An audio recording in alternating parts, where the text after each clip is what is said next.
Bonjour, nous allons introduire dans cette vidéo la notion de vecteur propre. Prenons à présent l'exemple suivant. Donc, on considère ici la matrice donnée par A et deux vecteurs U et V. On voudrait évaluer les produits AV et AU et tirer une conclusion par la suite.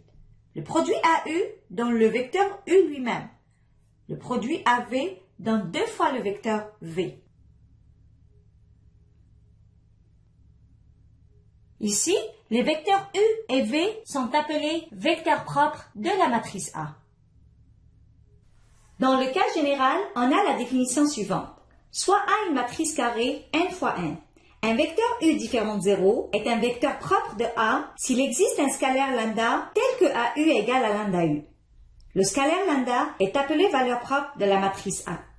Ce qui est important à retenir dans cette définition est l'équation AU est égale à lambda U. Cette dernière est équivalente à AU moins lambda U égale à 0.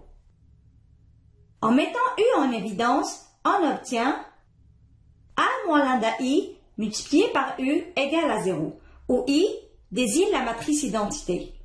On voit bien que les deux expressions AU égale à lambda U et A moins lambda I multiplié par U égale à 0 sont équivalentes. Cela dit, c'est souvent la deuxième expression qu'on utilise lors de la détermination des vecteurs propres d'une matrice carrée. Et c'est cette forme-là qu'on va considérer dans nos exemples. Prenons maintenant un deuxième exemple. L'objectif ici est de déterminer les vecteurs propres de la matrice A associés aux valeurs propres lambda égale à 1 et lambda égale à 2.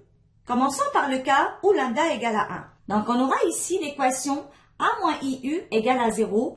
Cette équation est équivalente à un système qu'on va noter par 1. En effectuant des opérations élémentaires sur les lignes, le système 1 est équivalent à un système qu'on va noter par 2. Du système 2, on a les équations suivantes. x1 plus 2x2 plus 2x3 égale à 0, x2 plus 1 tiers x3 égale à 0. Donc on peut isoler x1 qui est égal à moins 2x2 moins 2x3 et x2 égale à moins 1 tiers x3. En remplaçant x2 dans la première équation, on obtient x1 égale à moins 4 tiers x3, x2 égale à moins 1 tiers x3. Ainsi, x1, x2, x3 étant égal à x3 multiplié par les vecteurs moins 4 tiers, moins 1 tiers, 1. Tout vecteur de cette forme, tel que x3 est différent de 0, est un vecteur propre de A associé à la valeur propre lambda égale à 1. Maintenant, si l'on prend x3 étant égal à 3, on peut déterminer un vecteur propre de la matrice A associé à la valeur propre lambda égale à 1 étant égal moins 4, moins 1, 3. Maintenant, déterminons rapidement les vecteurs propres de la matrice A associée à la valeur propre lambda égale à 2. On aura donc à résoudre l'équation A moins 2i multiplié par U qui est égal à 0. Cette dernière est équivalente au système qu'on va noter par 1. Le système A est équivalent selon les lignes au système qu'on va noter par 2. Du système 2, on a les équations suivantes.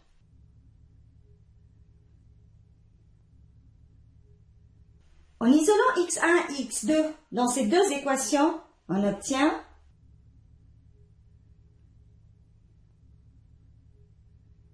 Maintenant, en remplaçant la valeur de x2 dans la première équation, on aura les équations suivantes. À partir de ces deux dernières, on peut déterminer le triplet x1, x2, x3 en fonction de la variable x3. Ainsi, tout vecteur qui s'écrit comme étant x3 multiplié par le vecteur moins 3 demi, moins 1 demi, 1, tel que x3 est non nul, constitue un vecteur propre de la matrice A associé à la valeur propre lambda égale à 2. En prenant x3 égale à 2, on peut déduire un vecteur propre V qui est égal à moins 3, moins 1, 2. Prenons maintenant un troisième exemple. L'objectif ici est de déterminer les vecteurs propres de la matrice A. Donc pour cela, on doit dans un premier temps calculer le polynôme caractéristique de la matrice A.